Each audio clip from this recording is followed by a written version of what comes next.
Your life is not falling apart because it is hard.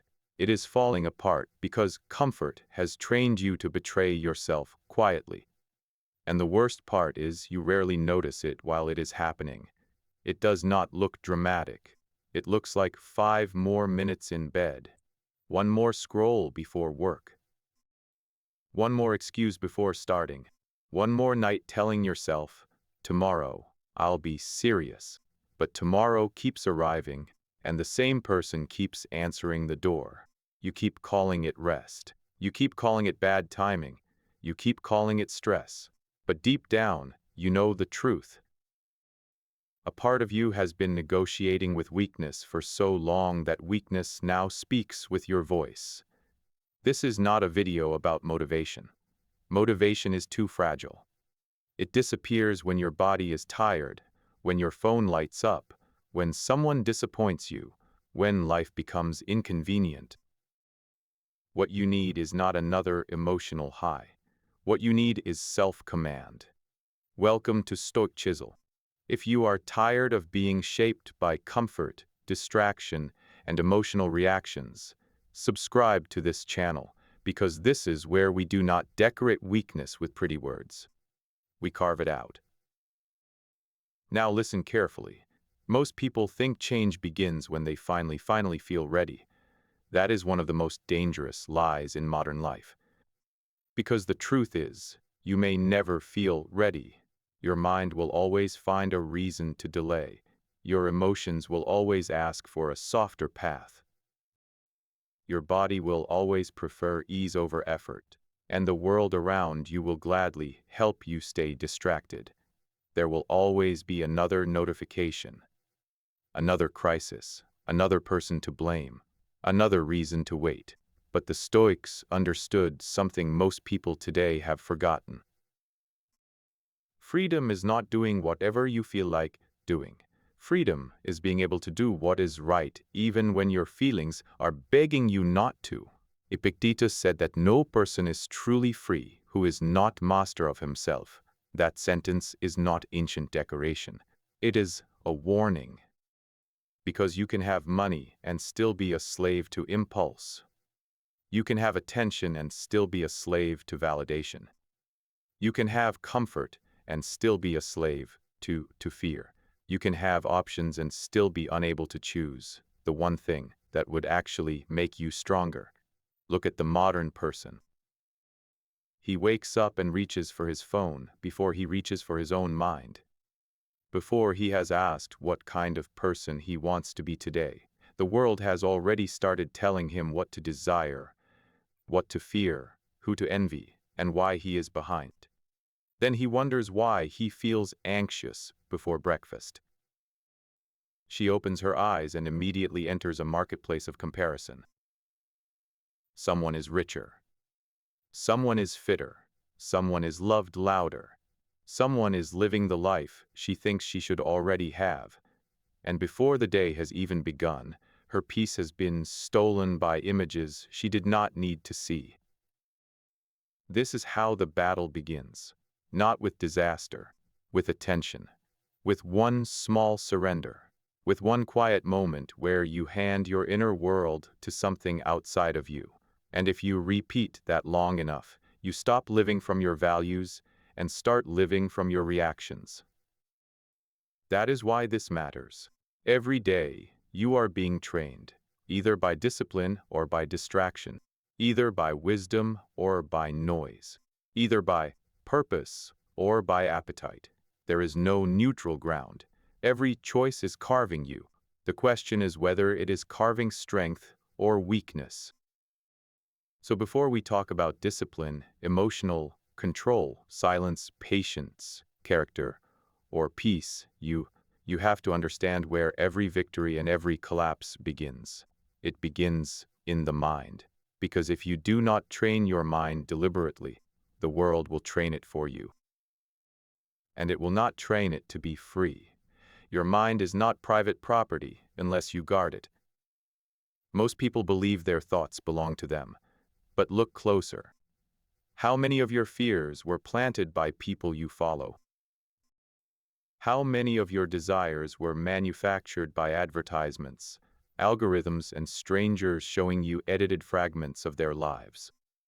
How many of your goals are truly yours, and how many are just borrowed from a world that profits from making you feel incomplete? This is why the Stoics treated the mind like sacred territory. Not because they wanted to escape the world, because they understood that once your judgment is corrupted, your life begins moving in the wrong direction, while you still think you are choosing freely. Marcus Aurelius wrote that you have power over your mind, not outside events. But today, most people give away that power before their feet even touch the floor. They wake up and immediately check the phone. Not their breath, not their intention, not their values. The phone. And within 30 seconds, their mind is no longer theirs. A coworker got promoted. A stranger is on vacation. Someone bought the car. Someone lost the... Someone seems deeply loved. Someone is younger, richer, calmer, more successful. And now, before the day has even begun, the mind is already poisoned with comparison. This is not harmless. This is training. You are training your nervous system to start the day in lack. You are teaching your brain that your life must be measured against the highlight reel of people you do not even know. Then you wonder why you feel behind, anxious, resentful, and tired. But the problem is not the image. The problem is the judgment you attach to it. The Stoics would say the event itself is neutral. A person posted a picture. That is all. Your suffering begins when your mind says, I am less because they have more. That judgment is the wound. And until you learn to examine your judgments, you will keep bleeding from things that never touched you. So the first daily battle is simple, but not easy. You must train your mind before the world trains it for you. Do not begin the day by asking what the world wants from you. Begin by asking what kind of person you intend to be. Before the noise enters, give yourself one clear command. Today, I will not confuse distraction with rest. Today, I will not confuse comparison with truth. Today, I will not let my attention be stolen by things that do not deserve my soul. This is not positive thinking. This mental discipline. Positive thinking tries to decorate reality. Stoicism teaches you to face reality without handing it a knife. And part of facing reality is admitting this. Your mind will often lie to protect your comfort. It will call fear being realistic. It will call procrastination needing more time. It will call envy ambition. It will call escape self-care. That is why you cannot obey every thought simply because it appeared. A thought is not a command. A feeling is not a prophecy. A fear is not a fact. When a thought enters your mind, do not bow to it immediately. Interrogate it. Ask, is this useful, or is this just familiar? Ask, is this making me stronger, or is it making me easier to control? Ask, would the person I claim I want to become think this way? This is how purpose begins. Not with some dramatic revelation. Not with waiting for the universe to hand you a perfect life plan.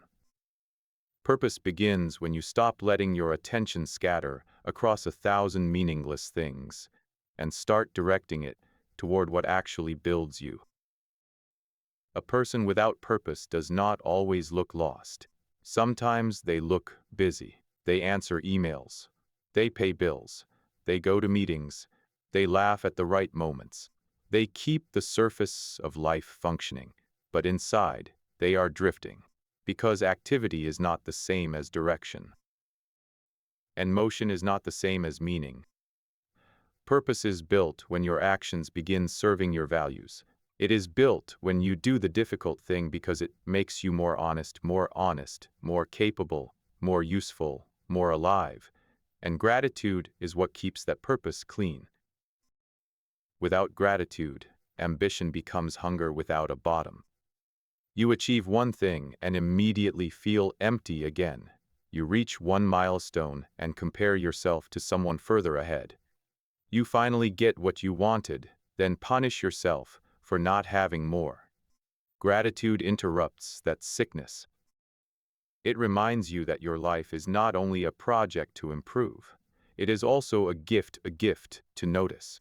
This breath, this chance, this ordinary morning, this body that still carries you, this mind that can still be trained. Gratitude does not make you weak, it makes you harder to manipulate. Because a grateful person is not easily controlled by envy, and a purposeful person is not easily seduced by distraction. So guard your mind, feed it deliberately, question what enters it. Return it to purpose, anchor it with gratitude.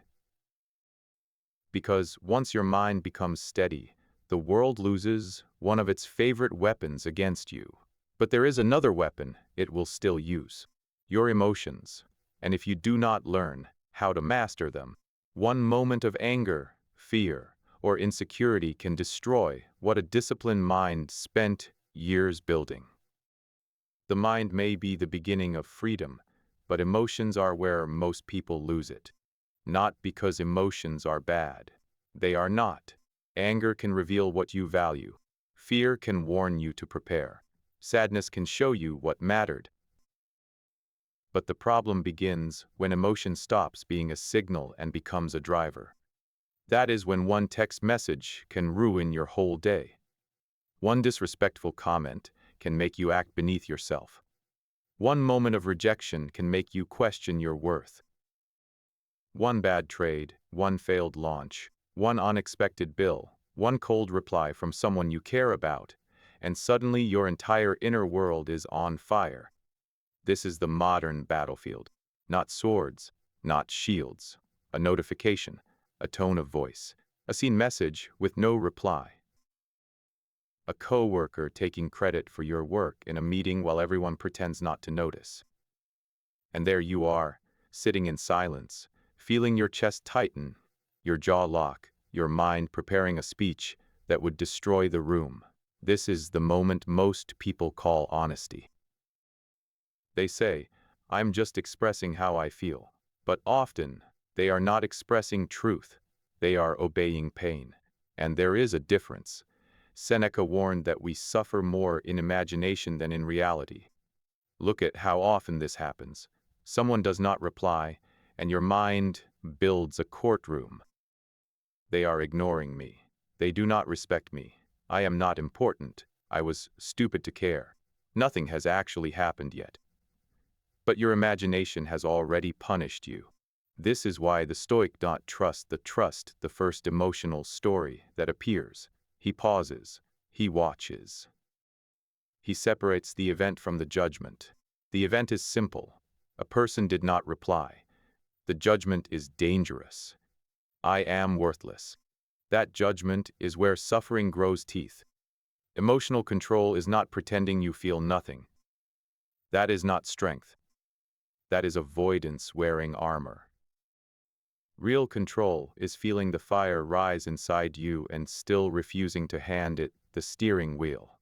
It is being angry and still choosing your words carefully. It is being hurt and still not begging for validation. It is being afraid and still doing what duty requires. It is being tempted and still remembering the person you promised yourself you would become. Between what happens and how you respond, there is a small space. At first, it feels almost impossible to find. But every time you pause before reacting, that space becomes wider. And inside that space lies your freedom. That is where silence becomes powerful. Silence is not weakness. Silence is what protects you from becoming a servant of the moment. Do not reply while wounded. Do not post while angry. Do not make permanent decisions from temporary storms.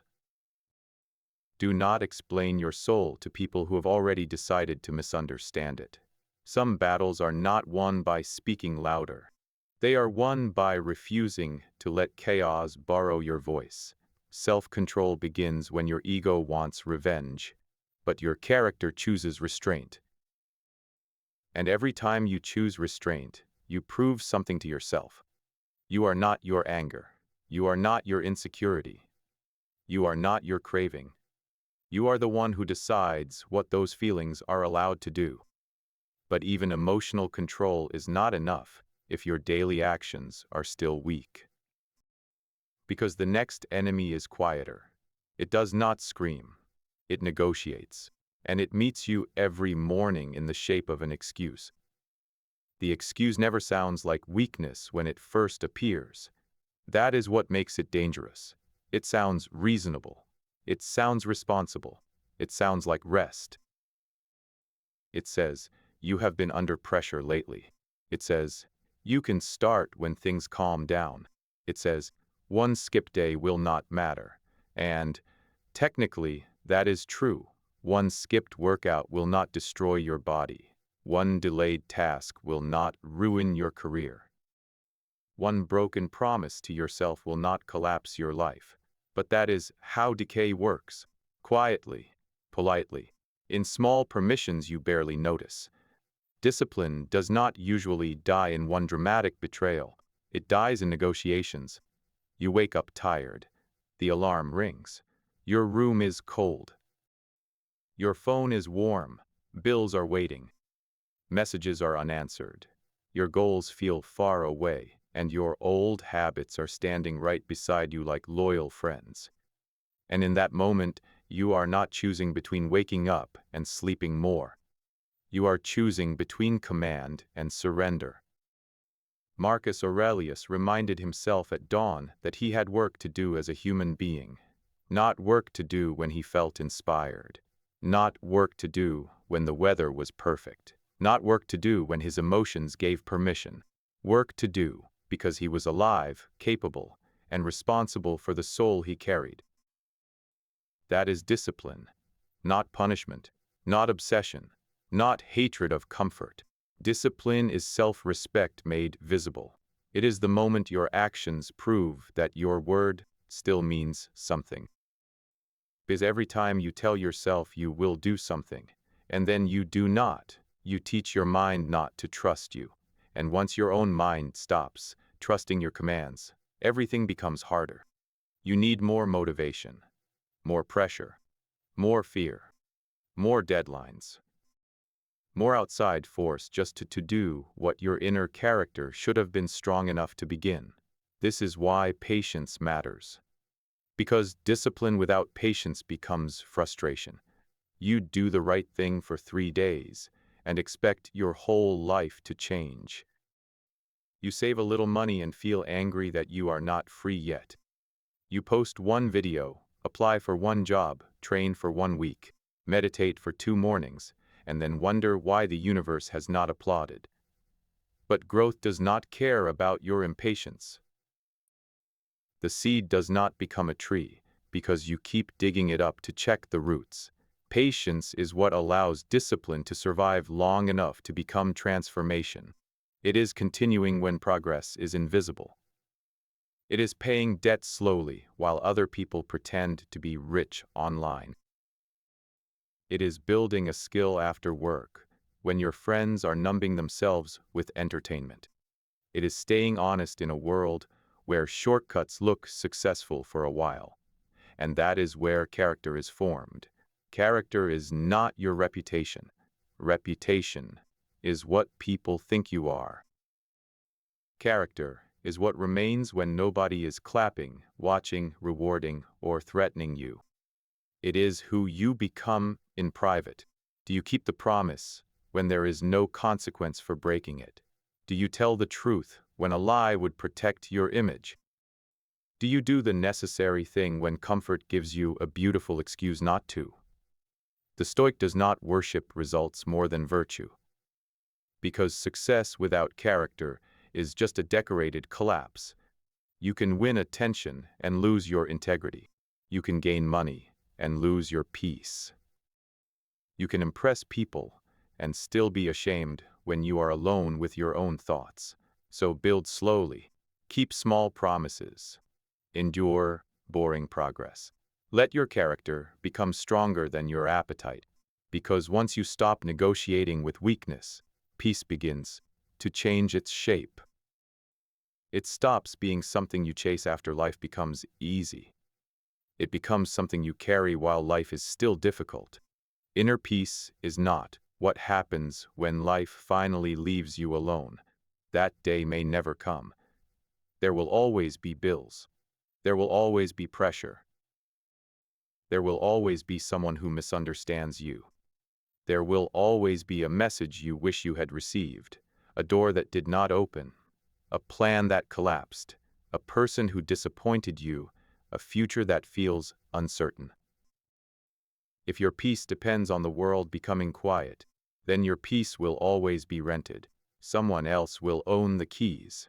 A boss, a partner, a stranger online, a bank account, a number on a screen, a memory you keep replaying, a fear you keep feeding. Stoicism does not promise you a life without storms. It teaches you how to stop becoming the storm. That is the difference. The undisciplined person waits for life to become easier before becoming calm. The Stoic becomes calm, so he can face life as it is.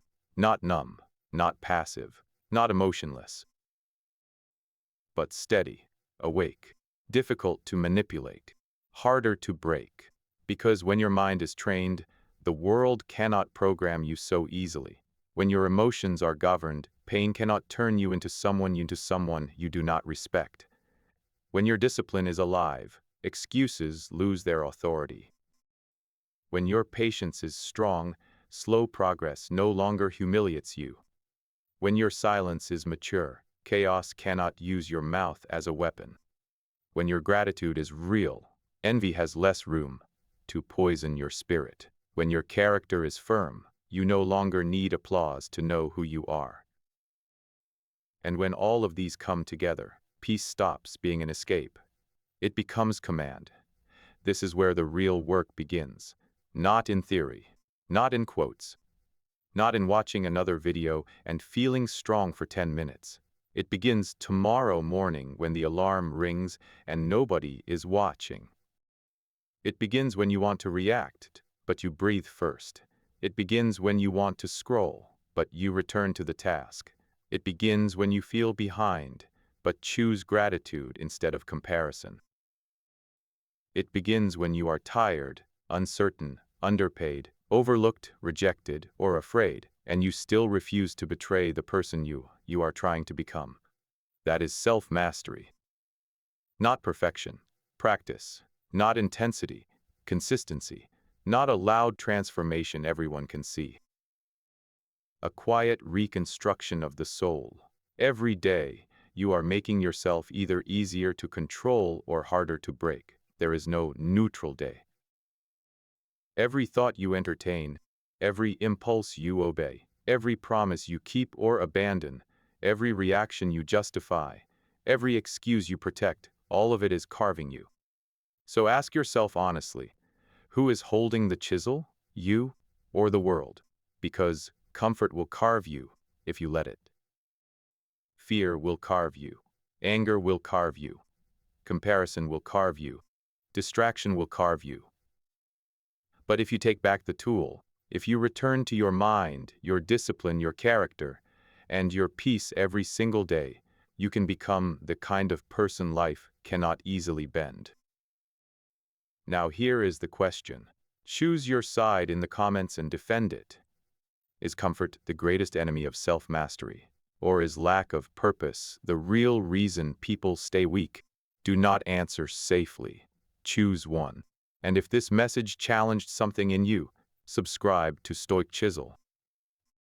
Because this channel is not here to entertain your excuses. It is